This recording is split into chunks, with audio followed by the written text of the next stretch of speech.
Assalamualaikum warahmatullahi wabarakatuh. Waalaikumsalam warahmatullahi wabarakatuh. Saudara kaum muslimin rahimakumullah, sesungguhnya manusia diciptakan oleh Allah Subhanahu wa ta'ala hanya untuk satu tujuan, yaitu melaksanakan ibadah kepada Allah dalam pengertian seluas-luasnya. Ini dijelaskan dalam satu ayat Quran, "Wa ma khalaqtul jinna wal insa illa liya'budun." Dan tidaklah aku ciptakan jin dan manusia melainkan hanya untuk melaksanakan ibadah kepadaku. Selanjutnya, kita hanya bisa melaksanakan ibadah kalau kita melaksanakan toharoh atau bersuci. Dan kita hanya bisa melaksanakan toharoh atau bersuci kalau kita memperhatikan tentang nazafah atau kebersihan. Maka agama Islam sangat memperhatikan tentang kebersihan ini. Bukan saja ia merupakan pokok dari kesehatan, tapi juga dianggap merupakan bagian daripada nilai iman seseorang. Sehingga Nabi mengatakan, "An-nazafatu minal iman." Kebersihan itu adalah bagian daripada iman. Imamul Ghazali rahimahullah membagi tingkat kebersihan itu dalam 4 tingkat besar. Pertama, oleh beliau dinamakan tathhiruz zahir anil ahdasi wal akhbas. Membersihkan sesuatu yang zahir daripada hadas dan kotoran-kotoran. Membersihkan badan yang zahir. Ini merupakan prasyarat agar kita bisa toharoh, dan toharoh merupakan unsur penunjang untuk melaksanakan ibadah. Sesuatu yang barangkali kita anggap soal sepele, kecil, tapi akan menentukan hal-hal yang besar. Kalau saudara toharohnya tidak betul, maka berarti tidak akan bisa melaksanakan ibadah kepada Allah. Padahal ibadah merupakan tujuan daripada penciptaan makhluk bernama manusia ini. Membersihkan diri dari hadas dan kotoran-kotoran. Saudara-saudara kaum muslimin yang berbahagia, tingkat yang kedua, tathhirul jawarih anil jaraimi wal atham. Membersihkan seluruh anggota badan dari perbuatan dosa dan perbuatan maksiat. Membersihkan anggota badan, membersihkan tangan, membersihkan kaki, membersihkan lidah dari perbuatan yang mengandung dan mengundang dosa. Kalau sekedar membersihkan zahir tangan, barangkali cuci tangan pakai sabun pun selesai. Tetapi membersihkannya dari minal jaraimi wal asab, dari perbuatan yang mengandung dosa dan kesalahan, ini merupakan tugas yang tidak ringan. Pada tahapan pertama, kebersihan yang diajarkan kepada kita umat Islam, bersih badan dari hadas dan segala kotoran yang berbentuk najis. Itu merupakan modal dasar supaya kalau itu bersih kita bisa wudhu. Kalau sudah wudhu kita bisa sholat dan bisa melaksanakan ibadah-ibadah yang lain.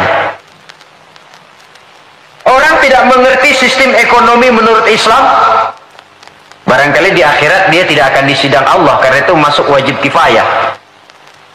Tapi orang tidak betul membersihkan diri daripada hadas, ini tanggung jawab individu, dan dia akan bertanggung jawab di hadapan Allah.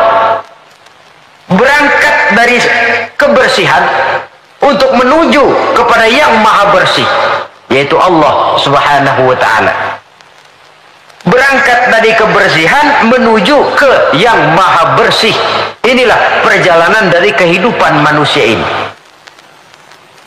Oleh karenanya dimulai itu dari pembersihan diri, dari segala macam kotoran, dari segala macam najis. Dan tidak usah, terutama adik-adik remaja, para pemuda, tidak usah malu mengkaji masalah-masalah agama memulainya dari hal-hal yang mendasar kalau memang itu terpakai dalam kehidupan kita. Biasanya kalau diajak ngaji fikih bab apa? Hadas besar, hadas kecil lah, itu mah dari dulu. Dari dulu. Ya memang agama itu dari dulu begitu. Bahwa mau diskusi soal Allah, alam dan manusia silahkan. Bahwa mau berfilsafat tentang sistem ekonomi dan kebudayaan menurut Islam, oke. Tetapi hal-hal yang mendasar dan terpakai dalam kehidupan sehari-hari jangan dianggap remeh, karena banyak hal-hal kecil yang kita remehkan pada akhirnya menjelimet jadi urusan besar yang mencelakakan kita. Semuanya, gedung yang paling tinggi pun selalu mulai dari pondasi dan lantai dasar. Tiang yang paling tinggi sekalipun mulainya rendah dulu. Begitulah kehidupan beragama yang besar ini dimulai dari kebersihan. Sampai Imam Ghazali memuat satu hadis dalam kitab Ihya beliau, buniyad dinu 'alan nazafah. Agama ini dibangun di atas kebersihan. Nah, kebersihan apa? Pertama, kebersihan zohir. Jadi badan kita ini bersih dari ketempelan najis, dari ketempelan hadas yang bisa menghalangi kita bersuci. Dan tanpa kesucian itu akan menghalangi kita untuk melaksanakan ibadah kepada Allah. Nah, kalau itu sudah bersih, naik kepada kebersihan yang kedua sekarang. Lebih bersifat filosofis, tathhirul jawarih. Kalau badan sudah bersih dari kotoran-kotoran yang kelihatan, sekarang bersihkan anggota badan dari kotoran yang nggak kelihatan. Apa itu? Dosa, kesalahan. Dosa itu kan bakal jadi daki. Tahu daki? Yang kalau sudah berkarat dalam hati akan menjadi dinding yang membentengi dan membatasi kita dengan Allah. Apakah Allah jauh dari manusia? Tidak. Apakah Allah membatasi hubungan dengan manusia? Tidak. Yang membatasi manusia sendiri berupa lapisan-lapisan dosa yang dia kerjakan. Makin banyak dosanya, makin tebal dinding antara dia dengan Tuhannya. Dalam kondisi begitu, doa udah jauh banget dikabulin. Jadi kalau sudah berangkat dari kebersihan badan, melangkah yang kedua, anggota badan bersihkan dari kotoran yang nggak kelihatan. Apa itu? Anil jaraim, dari perbuatan dosa. Tangan bersihkan. Makanya tidak cuma sekedar lewat itu, lewat wudhu saja kita sudah diajarkan toh. Ketika membasuh dua tangan di awal wudhu, Allahumma inni as'alukal yumna wal barakah wa a'udzubika minasyu'mi wal halakah. Ya Allah, saya mohon kepadamu keberkahan di dua tangan ini ya Allah. Supaya tangan ini dibawa dagang untung, dibawa bertani panen, dibawa ngobiek gol. Tangan yang membawa berkah. Wa a'udzubika minasyu'mi wal halakah. Saya berlindung kepadamu ya Allah, jangan sampai tangan ini membawa bencana dan kesialan dan kerusakan. Tangan panas namanya.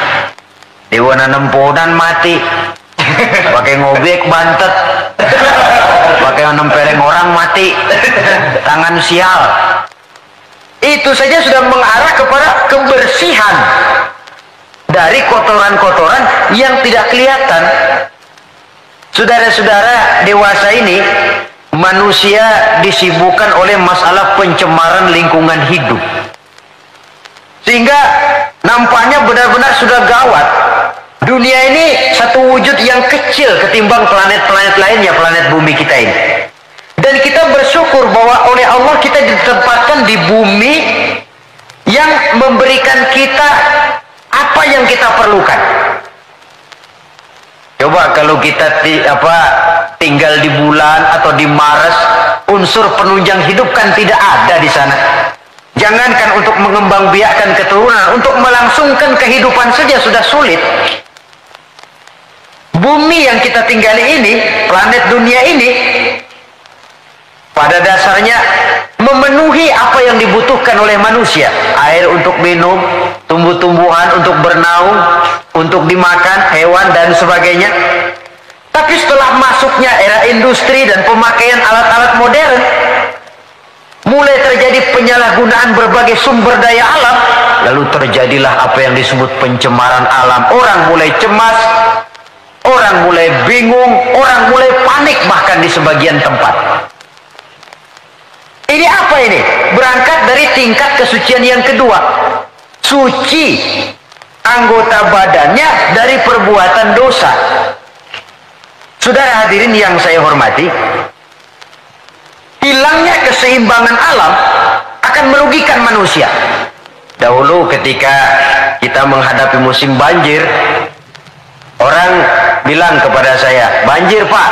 Saya bilang iya. Tapi saya pikir-pikir bukan salah orang kok, salah air. Bukan salah air, saya bilang, salah orang. Salah orang bagaimana Pak? Iya, tempat air ditempatin. Giliran yang punya tempat datang nggak ngerti tempat gue lo kenapa di sini. Terjadilah yang namanya banjir. Artinya apa ini? Pemanfaatan dan penata kotaannya yang tidak terarah sehingga menyebabkan hilangnya keseimbangan alam.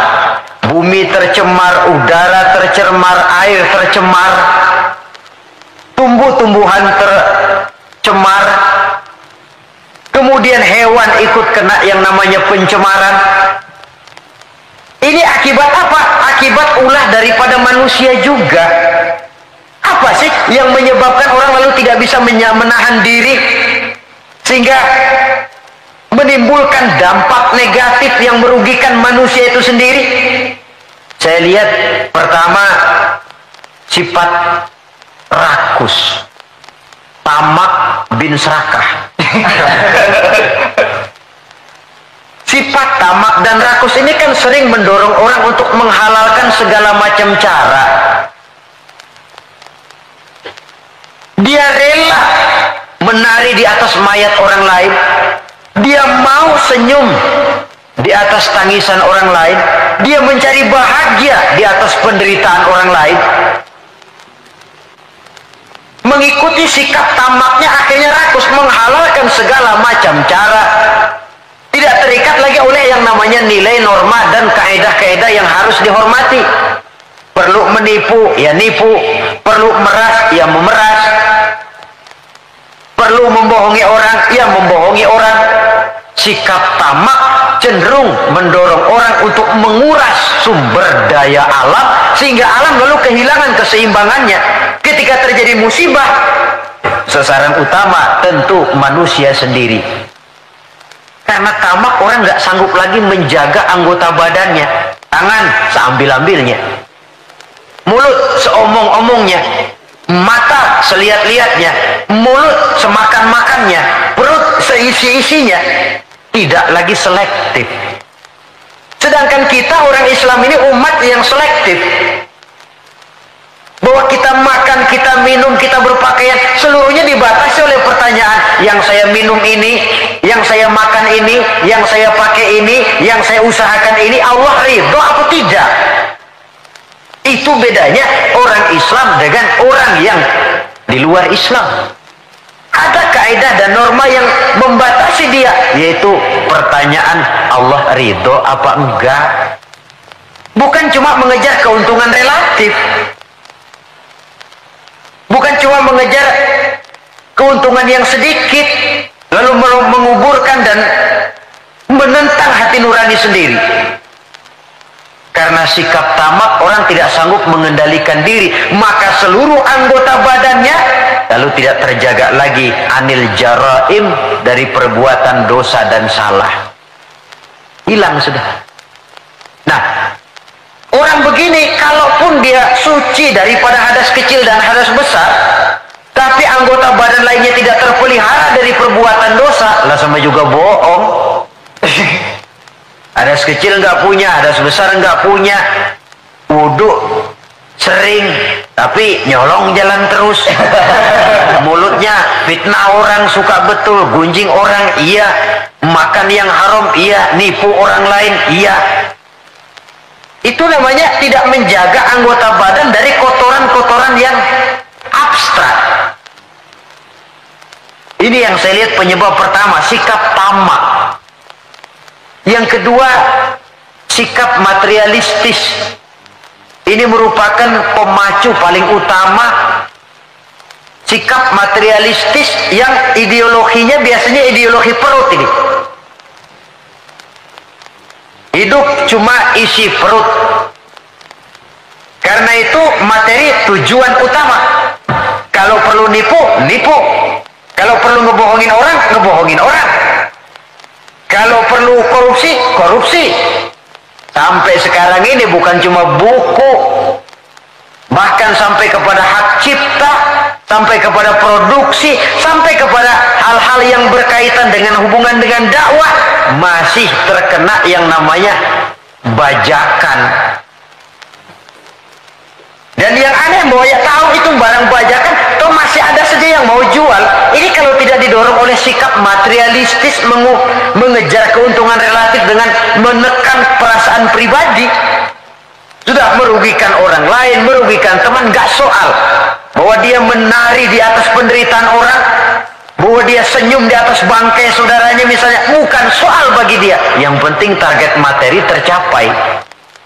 Kalau sudah kemarilah cara berpikir orang, bukan saja dia menginjak hak azasi daripada orang lain, tapi dia sudah menjerumuskan dirinya sendiri. Mungkin dia orang macam ini terlepas dari pengadilan dunia, tapi tidak seorang pun yang akan lepas dari pengadilan Qadhi Rabbul Jalil, di mana akan diputar seluruh film kegiatan hidup kita, sejak dari yang sekecil-kecilnya sampai kepada yang sebesar-besarnya.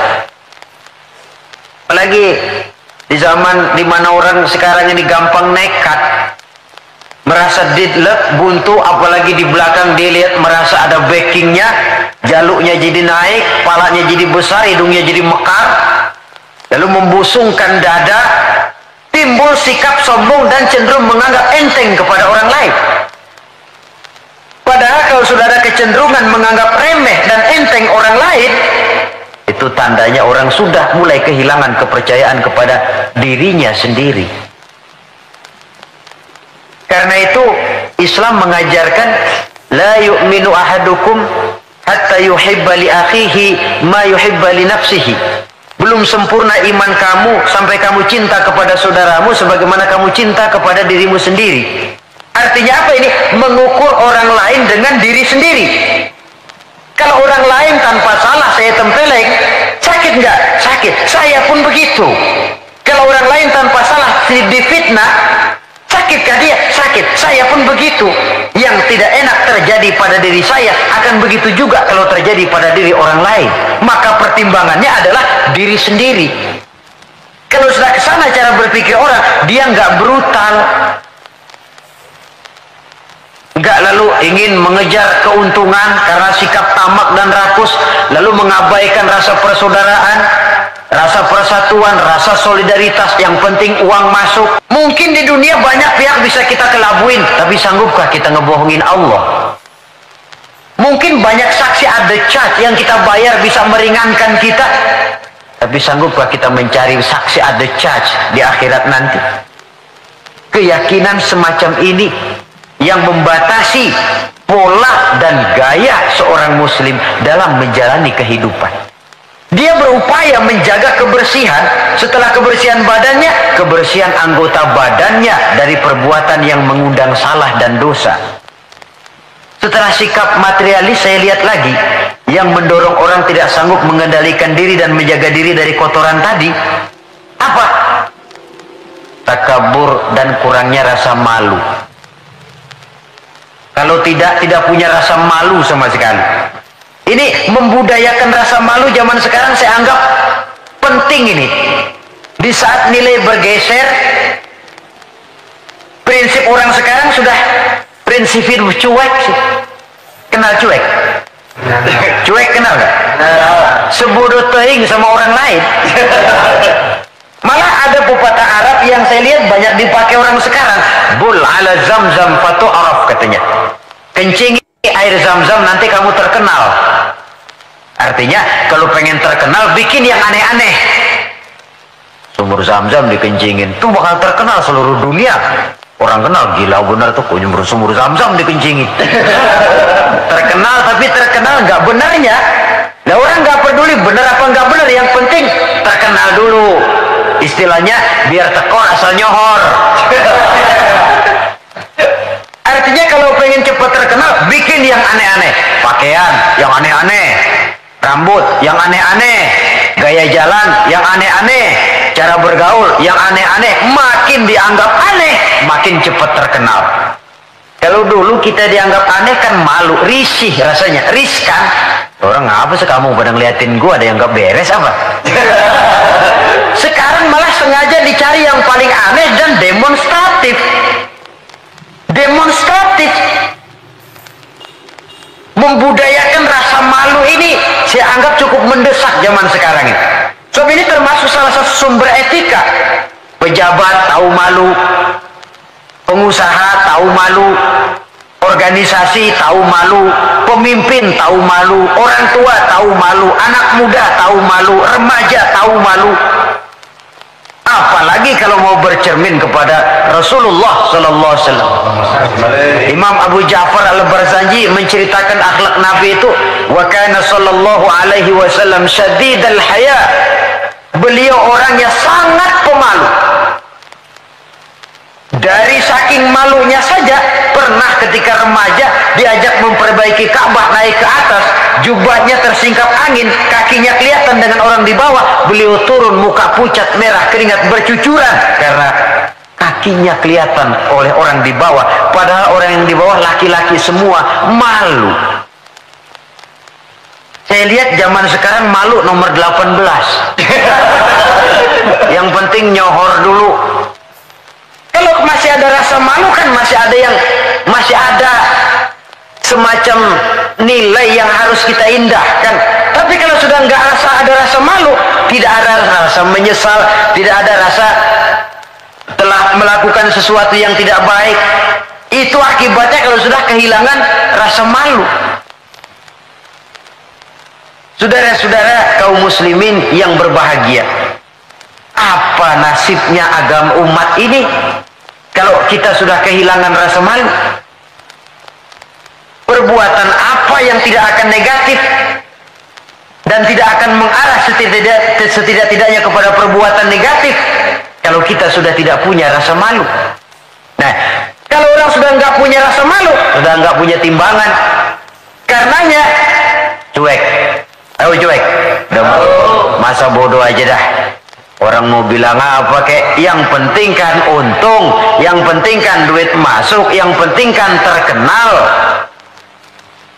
Sehingga jangan heran kalau sekarang di kampung-kampung walau orang pakai baju kayak mau mentas di televisi saja, padahal nggak kemana-mana.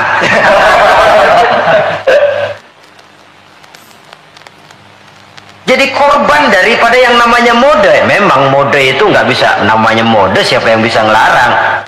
Mode itu musim kan nggak bisa dilarang. Musim hujan bisa nggak dilarang? Tidak bisa dilarang. Kalau sudah datang ya datang. Musimnya habis.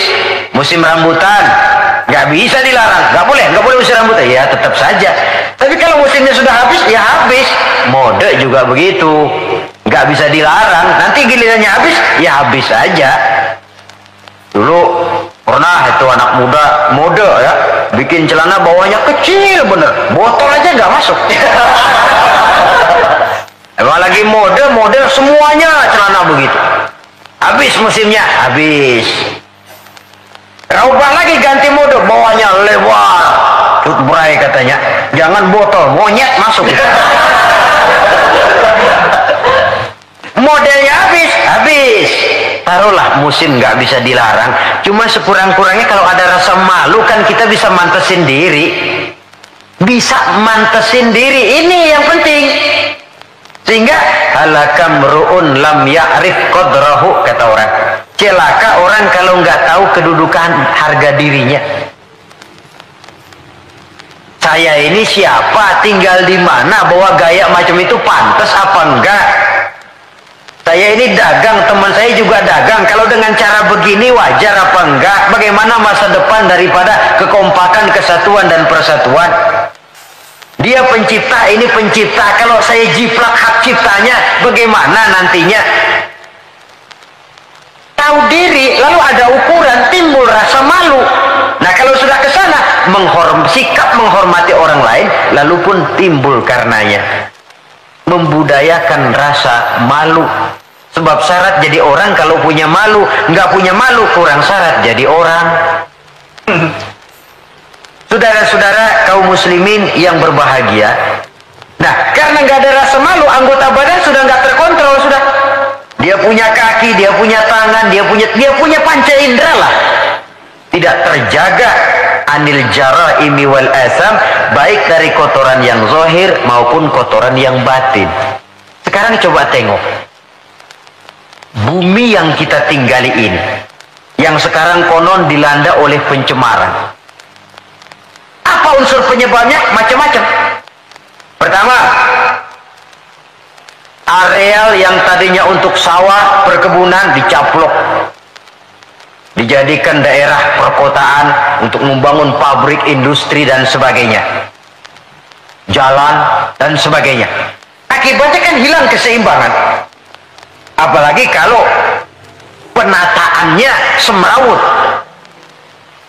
Lalu apalagi terjadinya limbah logam, terjadinya radiasi, percobaan nuklir walaupun di bawah tanah.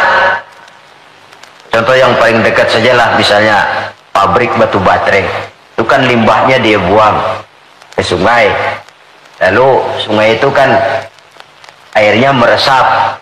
Kalau tidak dimakan ikan, limbahnya itu ya dihisap oleh tumbuh-tumbuhan. Nah, dari beberapa penyelidikan kemudian ternyata bahwa banyak tumbuh-tumbuhan menyimpan racun dari sebab radiasi tadi. Nah, tumbuhannya atau hewannya nanti dimakan oleh manusia. Akibatnya akan kembali kepada manusia itu sendiri. Belum lagi yang namanya pencemaran udara, pencemaran air. Di zaman sekarang orang sudah agak sulit mencari yang namanya air bersih. Masing-masing berlomba memperbesar jet pump, menyerot sekuat-kuatnya. Saudara hadirin yang saya hormati, begitulah kalau manusia sudah kehilangan rasa malu, dia cenderung melakukan dan menghalalkan segala macam cara untuk mencapai tujuannya. Dan kita sama-sama tahu inilah prinsip orang-orang yang anti Tuhan, yaitu kaum komunis. Asal tujuan tercapai, cara apapun saja halal, dan kita tidak diajarkan semacam itu. Tingkat kebersihan yang ketiga menurut Al-Imamul Ghazali, tathhirul qalbi 'anil akhlaqil mazmumah, menjaga kebersihan hati dari akhlak yang tercela. Ini sudah tingkat yang lebih tinggi lagi. Kita tahu bahwa tubuh manusia ini bisa kita ibaratkan seperti kerajaan. Yang menjadi raja adalah hati, sementara seluruh anggota badan cuma sekedar prajurit pelaksana. Itu sebabnya dalam satu hadis dikatakan oleh baginda Nabi, ala inna fil jasadi mudghah, iza salahat salahal jasadu kulluh, wa iza fasadat fasadal jasadu kulluh, ala wahiyal qalbu.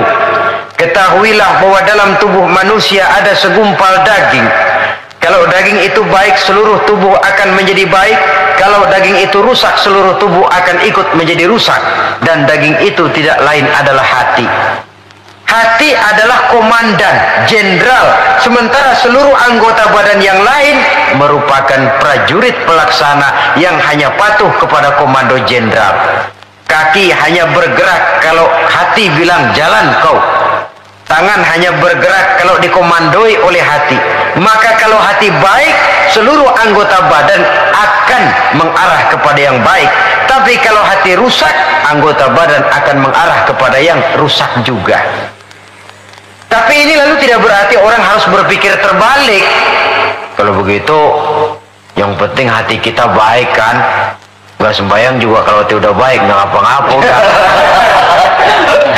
Itu pemikiran yang paling keliru. Karena bagaimanapun kita dalam beragama ini kan punya standar, punya ukuran.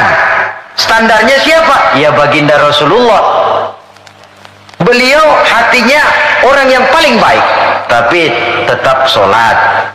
Beliau orang yang hatinya bersih, tapi hukum halal haram tetap berlaku.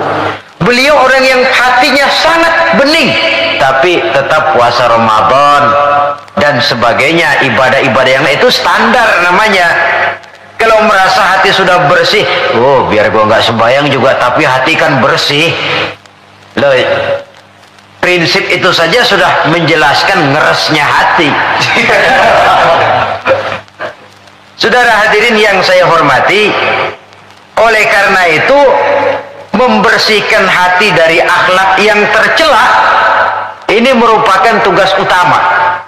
Bahkan dijelaskan oleh Imam Al-Ghazali, penyakit zohir sangat jauh bedanya dengan penyakit hati, penyakit batin.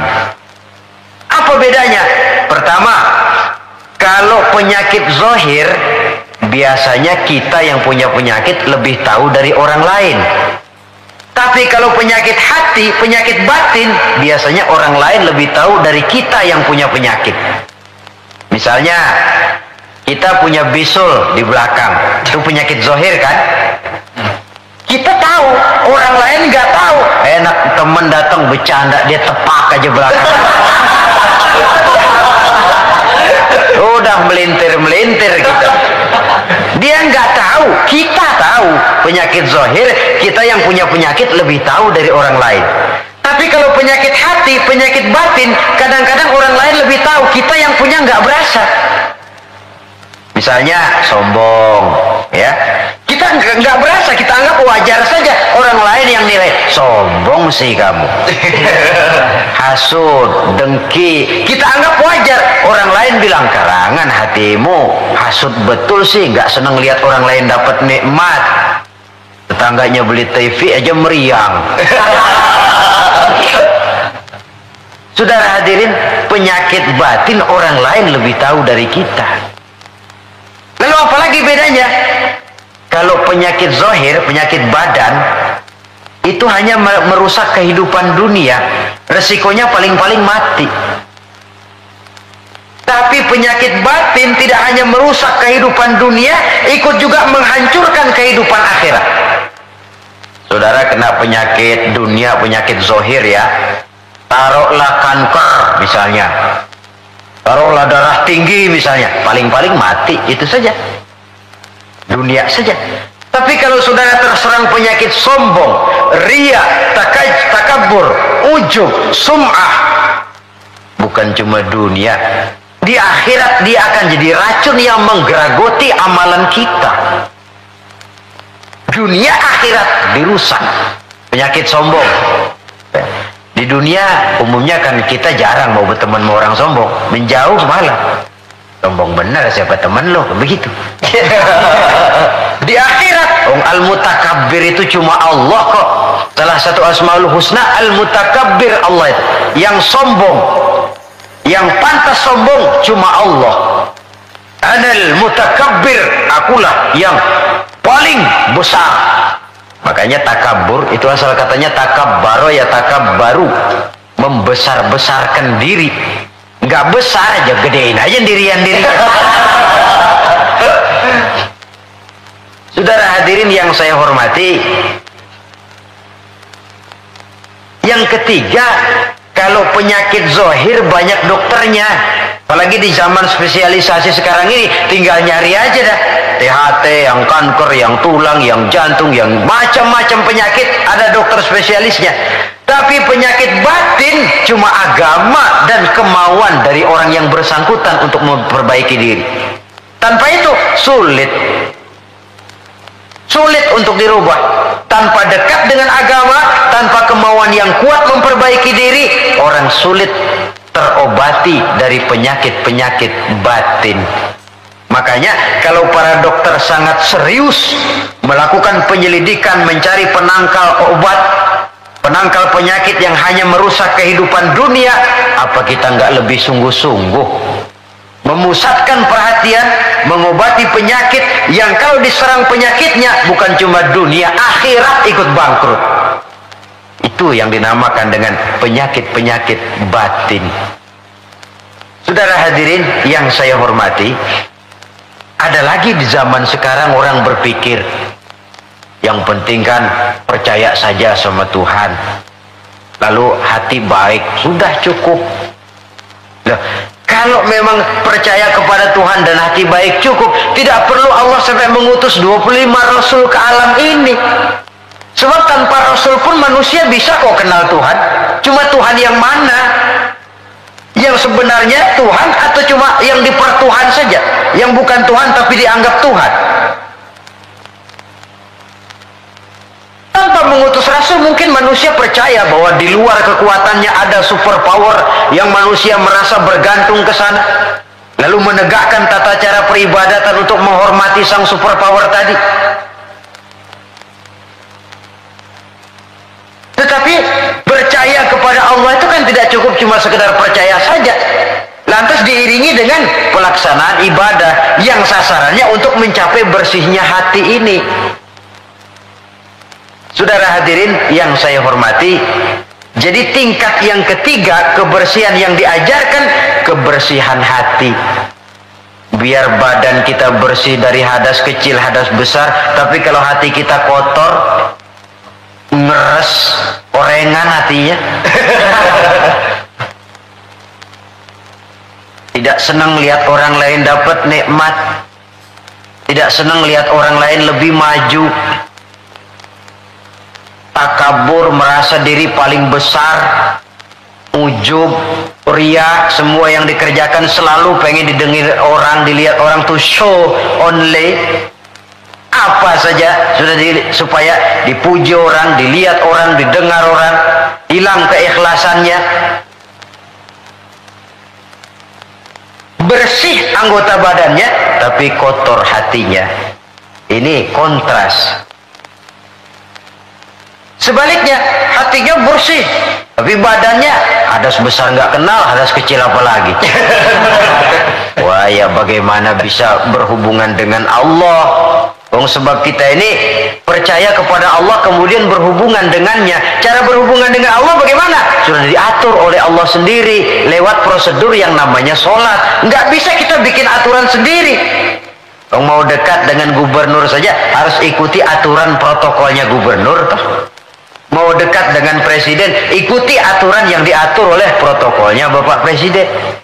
Ingin dekat dengan Allah, boleh pakai prosedur yang ditetapkan oleh Allah sendiri lewat Quran, lewat contoh dari Rasul, melalui sholat, melalui puasa, melalui zakat, melalui berbagai ibadah yang standar contohnya adalah Rasul. Jadi kalau hati sudah baik lalu sembahyang boleh berhenti, mestinya Nabi Muhammad yang paling dulu berhenti sembahyang. Iya kan? Sebab beliau hatinya paling baik, nyatanya nggak pernah berhenti. Kalau hati sudah baik lalu hukum halal haram tidak berlaku, beliau tidak perlu menggunakan hukum halal haram. Itu standar kita. Jadi saudara jangan terkecoh, di zaman sekarang ini ada orang yang namanya talfik, mengambil yang enteng-enteng aja, menegakkan benang basah, percaya sama Tuhan juga cukup dah. Saudara hadirin yang saya hormati, kepercayaan itu memang modal dasar, tapi setelah percaya mau apa? Tentu ada tindak lanjutnya, dan Allah sudah memberikan bimbingan. Aku tidak ciptakan kau manusia kecuali untuk menyembah kepadaku. Cara nyembahnya bagaimana? Tuh, lihat bagaimana Nabi Muhammad nyembah aku. Pakai takbiratul ihram kan? Pakai diri, pakai ruku, pakai sujud, pakai tahiyat, pakai duduk di antara dua sujud. Begitu cara menyembah. Gak bisa kita bikin model-model, nyembah Allah kan yang penting hubungan ke Tuhan, duduk aja dah melongok madep ngulon 2 jam. Itu sih bukan nyembah, itu kesurupan namanya. Saudara hadirin yang saya hormati, tata cara kita melaksanakan ibadah itu sudah diatur sedemikian rupa, berangkat dari yang bersih menuju kepada yang maha bersih dengan cara yang bersih. Alangkah indahnya agama kita ini. Tidak hanya kebersihan zahir, tapi juga kebersihan batin. Orang cuma bilang kebersihan pangkal kesehatan. Islam tidak cuma itu, kebersihan bagian daripada iman. Apa yang lebih mahal daripada iman? Sudah taruhannya iman itu. Jadi tandanya orang beriman, ya bersih. Kita kan cuma baru slogan saja gede-gede di depan masjid, tulisan besar-besar, an-nazafatu minal iman, kebersihan sebagian daripada iman. Tapi kadang kita masuk ke dalamnya, bukan main. kebersihan yang tidak sesuai dengan temanya kadang-kadang di sebagian tempat. Cuma baru slogan besar-besar, tulisan gede-gede, kebersihan sebagian daripada iman. Tapi kita sendiri dalam realitanya tidak menyadari demikian besar Islam memperhatikan masalah kebersihan ini. Oleh karena itu saudara, yang ketiga ini berat, menjaga kebersihan hati dari akhlak yang tercela. Caranya bagaimana? Menurut tuntunan orang-orang sufi ada 3 jalan. Pertama yang disebut takhalli, yang kedua yang dinamakan tahalli, dan yang ketiga dinamakan tajalli. Beda ha, kha, dan jim. Pertama kha, ada titiknya kan? Yang kedua ha, titiknya hilang. Yang ketiga ada titik lagi, jim. Takhalli artinya mengosongkan hati dari sifat yang tercela. Taruhlah kita belum bisa sabar tapi marah, kurangin. Taruhlah kita belum bisa jujur tapi bohong, kurangin. Orang yang nggak bohong belum tentu jujur loh. Ya, nggak bohong itu belum tentu jujur. Sebab ada orang nggak mau bohong tapi nggak mau menyampaikan apa adanya. Bohong sih nggak, cuma apa adanya nggak dia sampaikan. Saudara hadirin yang saya hormati, itu yang disebut takhalli, mengosongkan diri dari semua sifat yang tercela. Suka nipu orangnya dibuang, suka ngerugiin orangnya dibuang, takabur, riya, sombong dibuang. Itu yang namanya takhalli, mengosongkan diri dari semua sifat yang tercela. Kalau itu sudah tidak ada, lalu tahalli, hiasi hati yang sudah kosong dari sifat yang tercela tadi dengan sifat-sifat yang terpuji. Begitu takaburnya hilang, muncul tawadu, rendah hati. Begitu riyanya habis, ikhlasnya timbul. Begitu kufurnya hilang, syukurnya muncul. Tahalli namanya. Jadi ibarat rumah, habis kita sapuin, kita pajangin, dekorasiin, didekor lah. Taruh yang pantas ini, foto di mana. Sebab bagus pun kalau nggak pada tempatnya, tentu tidak baik jadinya. Nah, kalau sudah tahalli, menghiasi diri dengan sifat-sifat yang terpuji, tajalli, nanti akan nampak kekuasaan Allah di hadapan kita. Diberikan oleh Allah sesuatu yang tidak diberikan kepada orang lain, satu keistimewaan dari Allah Subhanahu wa ta'ala. Dan cerminnya itu hati, saudara-saudara. Kalau itu kotor, udah kotor yang lain. Anggota badan ini cuma sekedar prajurit yang hanya patuh kepada komandan, dan komandannya adalah hati, raja dalam kerajaan tubuh manusia. Iya, tapi hati kan nggak kelihatan, Pak. Bagaimana nilainya? Yang tidak kelihatan bisa dinilai. Bisa. Dari mana? Ya dari anggota badan ini. Soal hakikatnya memang terserah Allah, tapi kita lihat kan zohirnya, karena anggota badan yang kelihatan toh digerakkan oleh hati. Jikalau hati itu baik, maka dia akan mengarah kepada gerak-gerak yang baik. Tapi jikalau hati itu jahat, tentu anggota badan ini pun akan mengarah kepada gerak dan perbuatan yang jahat juga. Nah, kemudian tingkat kebersihan yang tertinggi yang terakhir, yang keempat, tathhirus sirri amma siwallah, membersihkan diri, membersihkan seluruh rahasia dari yang selain Allah. Nah, ini sudah kelasnya para anbiya ini. Membersihkan diri dari yang selain Allah. Nah, apa orang kayak begini sudah nggak perlu dunia? Perlu, tapi ala kadarnya, dan dunia dia gunakan penunjang jalan menuju Allah. Semua kegiatan hidupnya tujuannya sudah Allah saja. Dan memang itu idealnya, menjadikan Allah sebagai tujuan akhir dari seluruh kegiatan hidup kita. Cari nafkah buat apa? Kasih makan anak istri. Kenapa kasih makan anak istri? Kewajiban. Dari siapa? Kewajiban dari Allah. Itu kan namanya tujuan akhirnya Allah. Walaupun secara zahir kita katakan, saya cari nafkah buat anak istri kok. Tapi itu perintah Allah. Jangan menjadikan yang selain Allah sebagai tujuan akhir dari kegiatan hidup kita. Nanti akan tergelincir dari norma-norma akidah yang seharusnya kita yakini. Membersihkan diri dari yang selain Allah. menjadikan Allah sebagai tujuan akhir dari seluruh kegiatan hidupnya, dan itu sesuai dengan kontrak kita kah? Inna solati wa nusuki wa mahyaya wa mamati lillahi rabbil alamin. Ibadahku, hidupku, solatku, matiku cuma untuk Allah, Tuhan seru sekalian Allah. Sehingga walaupun kita mencari nilai-nilai dunia, memang tujuannya untuk menunjang kehidupan akhirat. Makanya Allah pesan dalam satu ayat, wabtaghi fima atakallahu ad-daral akhirata wa la tansa nasibaka minad dunya wa ahsin kama ahsanallahu ilaika wa la tabghil fasada fil ard innallaha la yuhibbul mufsidin. Dengan karunia yang diberikan Allah kepadamu, carilah akhirat, tapi jangan lupakan bagianmu di dunia ini. Cari akhirat, tapi jangan lupakan bagianmu di dunia ini. Wa ahsin kama ahsanallahu ilaika, dan berbuat baiklah sebagaimana Allah telah berbuat baik kepadamu. Jangan menebarkan kerusakan di permukaan bumi. Sesungguhnya Allah tidak suka kepada orang yang menebarkan kerusakan di permukaan bumi ini. Jelas sekali ayat ini. Di samping menganjurkan adanya keseimbangan dalam kehidupan kita, tetapi stresnya tetap saja cari akhirat. Namun jangan lupakan bagianmu pada kehidupan di dunia ini. Saudara, apabila 4 fase kebersihan ini kita telusuri, kemudian kita amalkan, pada tahapan pertama berusahalah supaya kita jadi orang yang bersih, baik dari hadas kecil maupun hadas besar.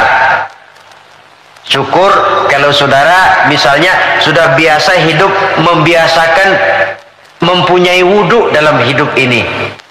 Sebab tidak cuma untuk sholat, utamanya memang itu, tapi mau pergi dagang wudhu dulu, bagus. Mau berangkat kerja wudhu dulu, bagus. Untuk sesuatu yang tujuan yang bersih, harus kita mulai dari sesuatu yang bersih juga.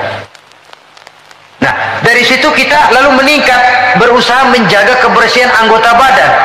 Berusaha supaya tangan ini jangan mengundang dosa, supaya mata ini jangan mengundang dosa, supaya kaki ini tidak melangkah ke tempat yang bisa membawa dosa, supaya perut ini tidak kemasukan barang yang mengandung dosa. Baru kalau sudah begitu, pada tahapan yang ketiga, hati. Itu sudah klimaksnya. Kalau dia sudah berakar menjadi hati yang bersih dari akhlak yang tercela, itulah nilai kebersihan yang paling ideal di dalam kehidupan kita. Ternyata teori mens sana in corpore sano katanya. Akal yang sehat terdapat pada badan yang sehat. Tidak selamanya benar. Buktinya apa? Wong maling sekarang badannya sehat-sehat kok. Siapa bilang kalau badan sehat lalu akal sehat? Tidak mesti. Katanya akal yang sehat terdapat pada badan yang sehat. Belum tentu juga. Bukti yang jadi maling badannya sehat-sehat, tapi hatinya kok ngeres. Ini berarti bahwa memang kebersihan itu harus berangkat dari hal yang mendasar untuk sampai kepada puncaknya membersihkan hati. Di situ sumbernya, karena hati sekali lagi merupakan raja dalam kerajaan tubuh manusia. Kalau rajanya sudah angkara murka, kalau rajanya sudah biadab, maka seluruh rakyatnya, anggota badan ini akan mengarah kepada yang biadab juga jadinya. Tetapi lagi-lagi bahwa usaha pembersihan hati ini harus melalui jalan yang telah dicontohkan oleh standar dalam kehidupan beragama, yaitu Nabi kita Muhammad sallallahu alaihi wasallam. Itu saja patokannya. Beliau sholat, kita sholat. Beliau puasa, beliau puasa. Beliau zakat, kita zakat. Jadi kalau orang sudah mengaku hatinya sudah bersih, tahu segala apa saja, tapi nggak sholat, oh nggak cocok sama standar, nggak usah diikutin kan gitu toh. Jadi ada barometer. Oh ngakunya Mbak Ano, pinter Ano, tahu keadaan orang. Puasa nggak Ramadan? Kagak, nggak cocok sama standar. Nggak cocok sama standar. Itu saja. Gampang kok, kita punya barometer, ada ukuran. Kalau orang sekarang ini gampang dikelecehin sih. Apalagi dia nggak punya standar, udah telap bener dah. yang saya hormati, standar dalam kehidupan beragama tidak lain baginda Nabi. Taruhlah kita belum bisa ikut sholat seperti sholatnya beliau, taruhlah belum bisa sabar seperti sabarnya beliau, taruhlah belum bisa melaksanakan tahajud seperti tahajudnya beliau, tetapi yang belum bisa dicontoh seluruhnya kan tidak perlu ditinggal semuanya. Apalagi lalu mencela. Seperti dulu zaman anak-anak ada cerita, serigala pengen makan buah anggur, tinggi, lompat jatuh lagi, nggak bisa tercapai itu anggur. Akhirnya putus asa, kecewa, kemana-mana dia pergi ngomong sama semua binatang, anggur pahit, anggur asem, anggur pahit, anggur asem. Padahal bukan anggur yang pahit, dia aja yang kagak bisa ngambil. Akan selalu ada di masyarakat tuh manusia yang mentalnya begitu. Dia pengen begitu, nggak bisa, sama yang bisa dia sirikin. Akan selalu ada di masyarakat manusia yang punya mental begitu. Dia pengen begitu, kagak bisa, udah setengah mati, nggak bisa juga. Sama orang yang bisa, wah siriknya bukan main, hasutnya bukan main. Sama serigala tadi, pengen makan buah anggur udah metik nggak bisa, pidato kemana-mana anggur lah pahit. Emang kemampuannya aja yang nggak sampai ke sana pakai anggur pahit, anggur asem. Orang menghina sesuatu bukan karena sesuatu yang dihina itu jelek, tapi karena dia nggak bisa berbuat begitu. Lalu yang lebih celaka lagi, mempengaruhi orang supaya berpendapat begitu, kayak serigala tadi. Udah dia kesel sama orang, orang lain dia undang supaya kesel juga sama tuh orang. Enggak bener ini, marahan pakai ngebon.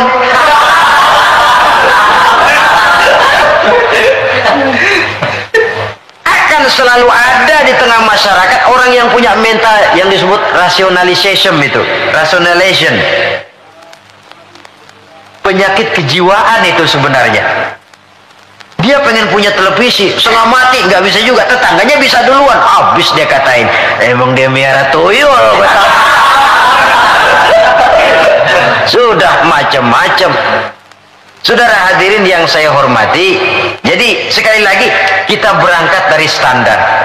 Kalau sama dengan standar, mari kita ikuti. Kalau tidak sama dengan standar, berpikirlah lebih jauh lagi. Karena agama ini ajarannya jelas, yang jadi contoh dalam pelaksanaannya juga jelas. Jangan dalam kejelasan lalu kita cari yang remeng-remeng dan samar-samar. Apalagi di zaman dimana orang sekarang mudah kehilangan pegangan hidup. Dalam kondisi kalut, nyari pegangan. Ya orang kalau lagi hanyut di kali, rumput juga dia pegangin. Dia tahu rumput lemah, nggak akan kuat nahan bobot badan yang berat. Tapi karena lagi perlu, tahu dia pegang juga. Ini kan cermin dari jiwa manusia. Dalam keadaan goncang, dia perlu pegangan. Ya untung kalau ketemu yang baik. Kalau enggak, sepegang-pegangnya.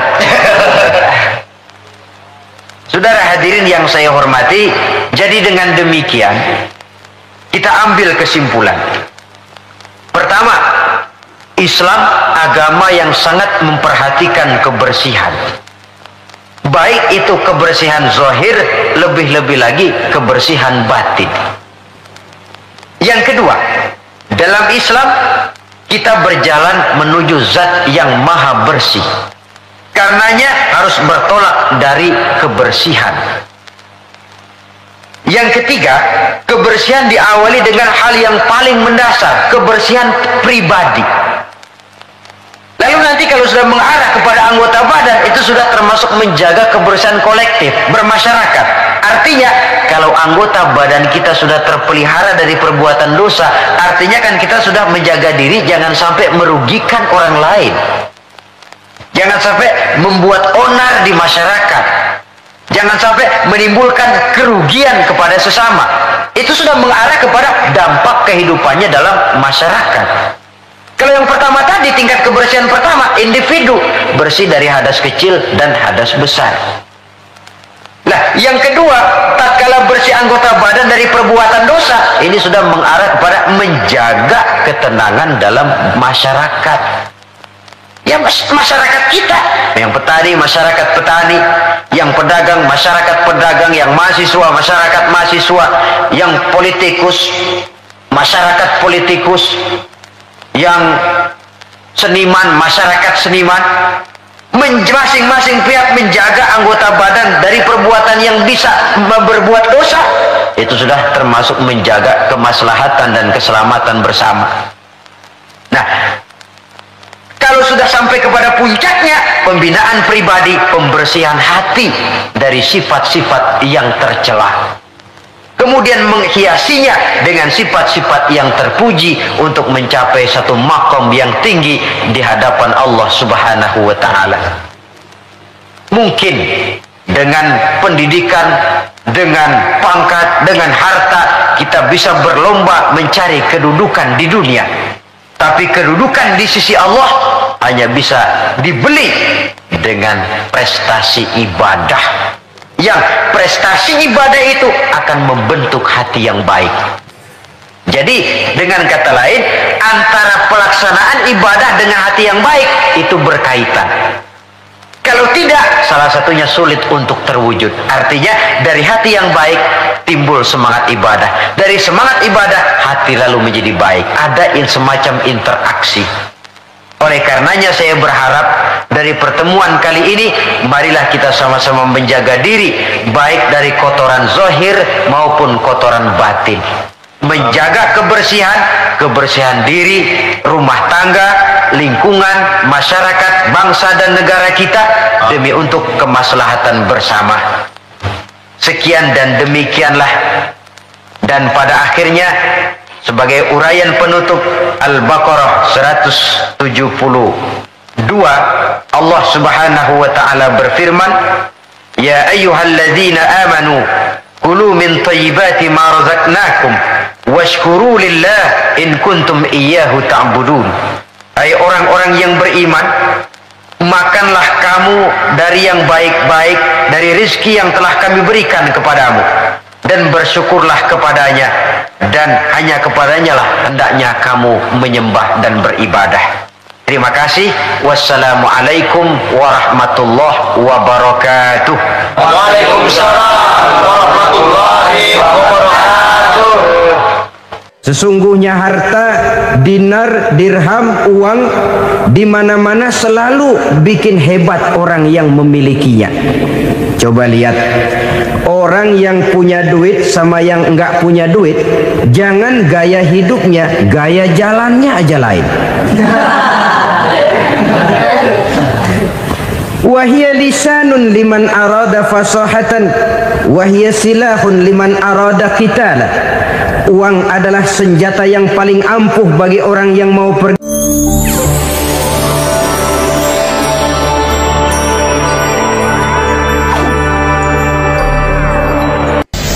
Bapak-bapak, ibu-ibu, saudara-saudara kaum muslimin rahimakumullah. Murai di dahan dan kokok ayam di kandang. Dunia ini penuh dengan berbagai macam kesibukan. Sejak dari petani yang turun ke ladang, pedagang yang berangkat ke pasar, pelajar yang menuju sekolah, sampai kepada pegawai yang berangkat ke kantor, seluruhnya tidak lain untuk mencari sesuatu yang bernama bahagia. Setiap orang menginginkan kebahagiaan, dan tidak seorang pun menginginkan kesengsaraan dalam kehidupan ini. Namun nyatanya tidak setiap orang yang ingin bahagia mengetahui jalan yang harus ditempuhnya untuk sampai kepada kebahagiaan itu. Maka pada kesempatan pertemuan kali ini, saya ingin menyampaikan sebuah hadis dari junjungan kita baginda Nabi besar Muhammad sallallahu alaihi wasallam yang termuat dalam kitab Mukhtarul Ahadits An-Nabawiyah, di mana beliau bersabda, arba'un min sa'adatil mar'i. Ada 4 perkara yang merupakan tanda dari orang bahagia. Saya mau tanya, di antara saudara-saudara yang hadir di sini, apa ada yang kepengen jadi orang sengsara? Seluruhnya tentu ingin mendapatkan kebahagiaan. Maka menurut resep dari Nabi kita, tanda orang bahagia itu 4. Jadi kalau saudara ingin bahagia, harus mempunyai 4 perkara ini. Yang pertama, orang bahagia itu kata Nabi darun wasi'un, punya rumah biar bagus asal gede, enak ngaturnya, daripada sudah punya rumah kecil adanya di pinggir kali, gubuk, kalau hujan bocor miring lagi, kiamat. Loh, kalau gitu Islam materialis dong. Hadis ini boleh diartikan dengan makna hakiki, arti yang sebenarnya, boleh diartikan dengan makna majazi, arti kiasan.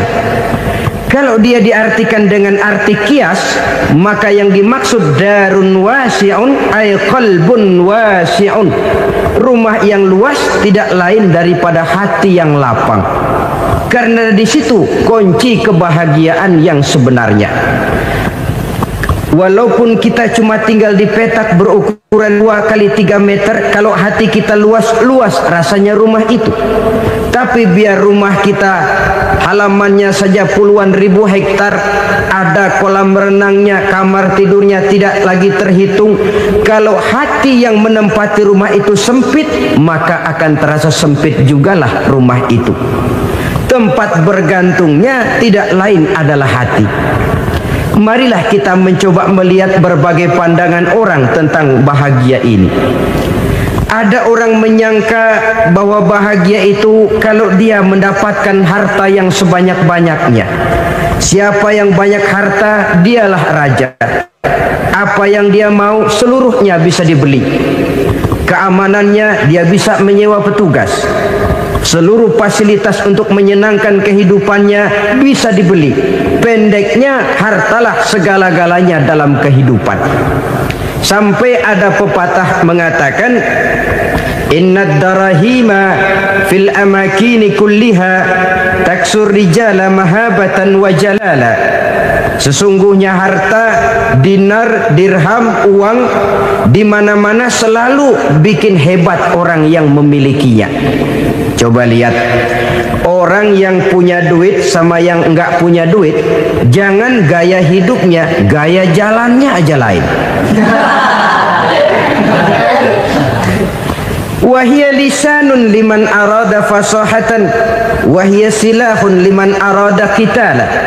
Uang adalah senjata yang paling ampuh bagi orang yang mau pergi perang, dan lidah yang paling fasih bagi orang yang mau bicara. Kalau bicara dengan lidah macet, cobalah bicara dengan harta, lancar. Sampai ada pepatah demikian, segalanya bisa diatur dengan harta.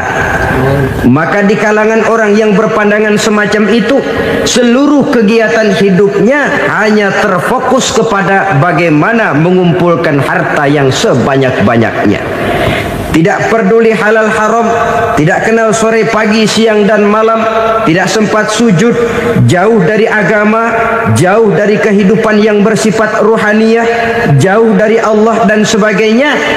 Sampai dalam Al-Quran dikelompokkan dalam kelompok yang dinamakan lumazah. Allazi jama'a malahu wa addadah yahsabu anna malahu akhlada. Mereka mengumpul-ngumpulkan harta sebanyak-banyaknya dan menyangka bahwa harta yang banyak itu dapat mengekalkan hidupnya, mengekalkan kekayaannya, mengekalkan kebahagiaannya. Saudara hadirin yang berbahagia, kalau pandangan hidup ini benar, artinya kalau harta memang merupakan satu-satunya hal yang dapat membuat orang bahagia, tentu di rumah mewah tidak akan pernah ada tangis derita. Tentu di satu tempat di mana fasilitas hidup serba menunjang tidak ada yang namanya penderitaan. Tapi suka dan duka, sedih dan gembira, senyum dan tawa adalah milik setiap orang, baik dia punya harta maupun dia tidak punya harta. Nyatalah bahwa harta semata-mata bukan merupakan jaminan bahwa orang akan bahagia. Walaupun tanpa harta orang sulit untuk bahagia. Saya mau cerita, ada orang super kaya, namanya Aristotle Onesimus, raja tengker Yunani. Dia punya kapal tanker saja konon sampai 11 banyaknya. Punya perusahaan penerbangan yang disebut Olympic Airlines. Punya hotel di berbagai kota besar di dunia ini, sejak dari New York, London, Paris, Rome dan sebagainya. Bahkan punya pulau yang dia namakan Pulau Scorpio. Ini kan namanya sudah kaya nggak tanggung-tanggung, punya pulau. Nah, dia punya 2 orang anak, yang satu laki-laki namanya Alexander, yang satu perempuan namanya Maria Onesius. Seluruh harapannya tertumpah kepada anak lakinya Alexander ini, yang akan meneruskan usahanya, meneruskan kekayaannya, meneruskan dinastinya. Apa yang terjadi? Ternyata anak yang dia harapkan yang bernama Alexander ini mati muda dalam kecelakaan pada waktu dia olahraga. Apa olahraganya? Namanya olahraga anak orang kaya, golongan jet set.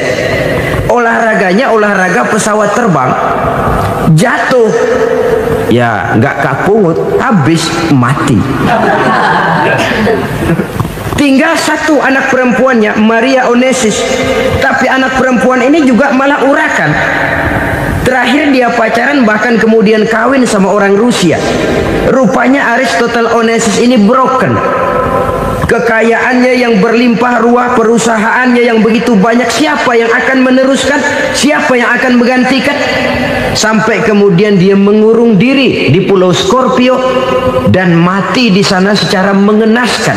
Seorang multi jutawan, seorang yang super kaya, mati menyendiri di pulau sepi. Ibarat kata pepatah, anak ayam mati di lumbung. Bukan kekurangan makanan, keurugan makanan. Begitu kehidupan Aristotle Onesius. Dan banyak orang-orang yang sudah demikian kaya sampai dibingungkan oleh kekayaannya sendiri. Telusurilah kehidupan David Rockefeller misalnya, Henry Ford misalnya, Adnan Khashoggi misalnya. Multi jutawan yang kadang-kadang dibuat keder oleh kekayaannya sendiri. Pantas ketika Imam Ali ditawarkan orang, "Ya Ali, kalau kepadamu disuruh pilih ilmu atau harta, kau pilih mana?" Ya jelas pilih ilmu dong. Kenapa? Pertama, ilmu kalau kita berikan kepada orang lain tambah.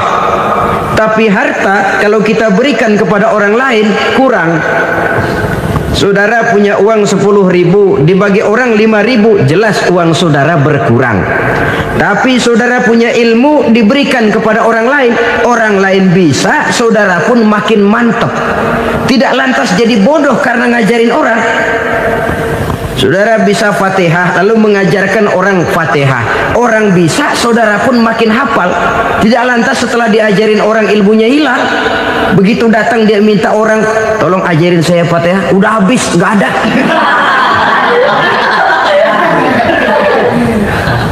Yang kedua kata Imam Ali, ilmu menjaga kita. Kalau harta, kita yang harus jaga. Makin banyak ilmu, makin terpelihara diri seharusnya. Tetapi makin banyak harta, makin bingung kita jaganya. Sampai kadang-kadang kalau perlu seluruh keliling rumah dipasangi alarm. Belum cukup disewakan anjing besar-besar, pasang di depan pintu, awas anjing galak. Masih belum cukup juga, cari centeng tukang-tukang kepruk jaga rumah. Masih terasa belum aman, padahal rumahnya dikelilingi tembok besar. Di balik tembok ada pintu-pintunya tebal. Di balik pintu itu terbuka masuk kamar, kamar pun ada pintunya pun kuat. Masuk ke dalam kamar ada lemari, lemarinya pun pintunya kuat, dikunci, kuncinya pun kuat. Tapi tahap seluruhnya yang timbul cuma sekedar was-was saja. Kesimpulannya sekali lagi, tanpa harta orang memang sulit untuk bahagia. Tapi harta semata-mata tidak merupakan jaminan orang akan bahagia. Dengan hati yang luas, itu modal utama untuk mencapai kebahagiaan hidup. Orang orang yang hatinya luas, saudara-saudara, punya hati yang lapang, melihat kenyataan hidup ini, dia bersyukur senantiasa kepada Allah. Lantas tidak timbul hasud dan iri hatinya. Oleh karena itu jiwanya selalu lapang. Kalau tidak, cupik hati namanya, dangkal pandangan, tidak senang melihat orang lain dapat nikmat, dan itu sering dijadikan contoh. Kalau orang yang lapang dada, dia lihat tetangganya beli TV baru, dia berkata, alhamdulillah ya, tetangga kita beli TV, mudah-mudahan kita bisa ikut nonton. Lapang dadanya. Tapi orang yang sempit hati, lihat tetangga beli televisi, meriang. Enggak diapa-apain, meriang. Besoknya dengar tetangga beli motor, makin sakit, ke rumah sakit.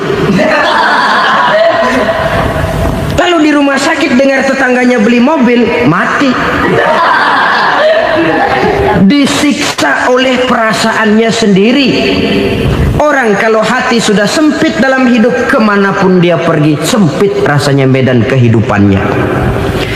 Kemudian kita melihat juga ada orang yang menilai bahwa bahagia itu katanya kalau punya kedudukan yang tinggi, pangkat yang agung, wibawa yang besar. Mungkin betul, tapi mungkin juga tidak. Bergantung kepada hati orang yang punya pangkat itu. Sama dengan harta tadi. Harta akan membawa bahagia kalau dia jatuh ke tangan orang yang berhati lapang. Tapi harta akan jadi bencana kalau jatuh ke tangan hati orang yang sempit.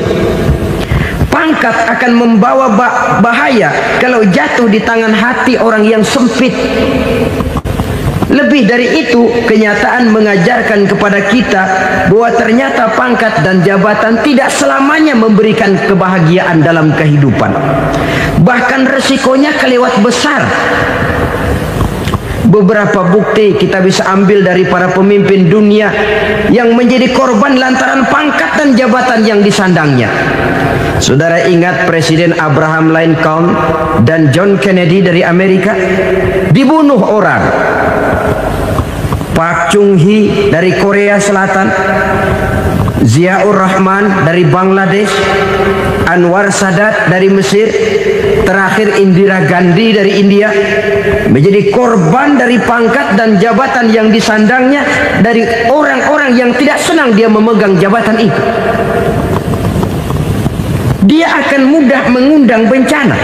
Sehingga pantas kalau seorang presiden terkemuka Amerika, Harry Truman namanya, dia mengatakan jabatan presiden itu, kata dia, seperti orang nunggang macan, naik macan. Harus kita taiki, kalau enggak dia bakal nerekam kita, ngeri katanya. Adapun orang yang hatinya lapang, kalau dia menerima pangkat dan jabatan, dianggapnya itu satu kesempatan untuk berbuat baik. Tapi orang yang berhati sempit, menerima pangkat dan jabatan, bukan kadang-kadang menerima, malah berusaha setengah mati mencapai dengan segala cara. Kalau perlu jilat atas, jilat atas. Jadi golongan sumuhun dawu. Jadi kelompok kulon nuwun, yes sir, yang kerjanya cuma oke bos. Kalau perlu jilat atas, jilat atas. Kalau perlu injak yang bawah, injak yang bawah. Perlu sikut kiri kanan, sikut kiri kanan. Yang penting pangkat dapat, jabatan dapat. Orang yang semacam ini, kalau sudah mempunyai pangkat dan jabatan, biasanya dia tidak menganggap itu sebagai amanah, tidak menganggap sebagai kesempatan berbuat baik, tapi malah kesempatan untuk memperturutkan hawa nafsunya yang dilatar belakangi oleh kesempitan hatinya tadi. Apalagi kalau orang memperoleh pangkat karena banyak mengeluarkan uang. Seakan-akan pangkat dan jabatan itu sekarang macam proyek, pakai tender. Siapa yang berani bayar segini, naik. Nggak berani, minggir. Padahal logikanya, kalau orang mencapai satu jabatan karena banyak mengeluarkan uang, hampir bisa dipastikan bahwa setelah jabatan itu dia pegang, langkah pertama yang akan dilakukannya ialah berusaha bagaimana uang yang dia keluarkan supaya kembali. Ya paling kurang pulang modal dulu dong. Soal mikirin rakyat soal nanti, tapi ini modal harus pulang. Itu celakanya kalau orang memperoleh pangkat dan jabatan cuma karena banyak mengeluarkan uang.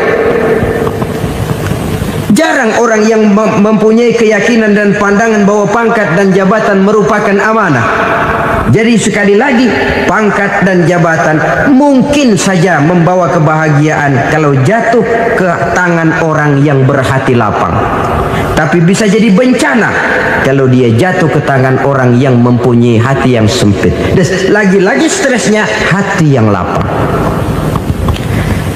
Lalu sebagian orang, saudara, ada yang berpandangan katanya bahagia itu kalau jadi orang terkenal, mempunyai popularitas, menjadi idola di kalangan remaja, di kalangan orang tua, di segala lapisan masyarakat.